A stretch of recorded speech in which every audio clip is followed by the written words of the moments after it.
આગળ વધીએ શિક્ષણ નીતિ મામલે ગુજરાત સરકારની કામગીરી પર ફરી એકવાર ઊભા થયા છે સવાલ કેમ કે સ્માર્ટ સ્કૂલોની જાહેરાત વચ્ચે સરકારી શાળાની સંખ્યામાં ઘટાડો 4 વર્ષમાં ગુજરાતની 1775 સરકારી પ્રાથમિક શાળા બંધ પડી 4 વર્ષમાં અંગ્રેજી માધ્યમની 14 સરકારી શાળાઓ બંધ પડી વર્ષ 2017માં ગુજરાતની માધ્યમની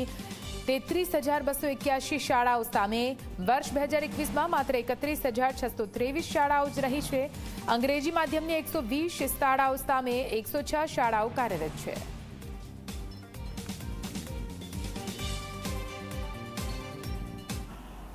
રાજ્ય સરકારે નીતિ વિષયક નિર્ણય લીધો હોય કે ભાઈ એક વર્ગની અંદર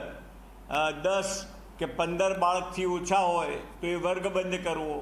જરૂર જણાય તો એ શાળા બંધ કરીને તે બાળકોને બાજુના ગામની શાળામાં લઈ જવા તો આ બધા જે નિર્ણયો છે તો અમારે તો દુઃખ સાથે કહેવું પડે કારણ કે 1775 જેટલી શાળાઓ પ્રાથમિક શાળાઓ ગુજરાત આખામાં બંધ થઈ ગઈ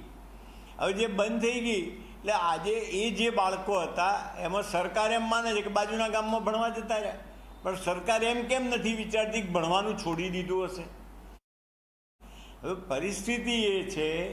કે જો એક વોટર માટે તમે જંગલોમાં ડુંગરોમાં અને 100 વોટર માટે તમે બોટમાં આખા કર્મચારીઓને 3 દાડા ત્યાં મોકલી આપો છો તો આ તો ભારતના અને ગુજરાતના સારા ભણેલા નાગરિકો પેદા કરવાના છે તો એમાં ત્યાં બેરિયર ના હોવું જોઈએ વિદ્યાર્થી સંખ્યા માટેની કોઈ પણ જાતનું બેરિયર ના હોવું જોઈએ એક બાળક માટે પણ શિક્ષક એંગેજ કરવો જોઈએ તો જ આપણે બાળકોને સારું અભ્યાસ અને સારું શિક્ષણ આપી શકીશું. ઝી 24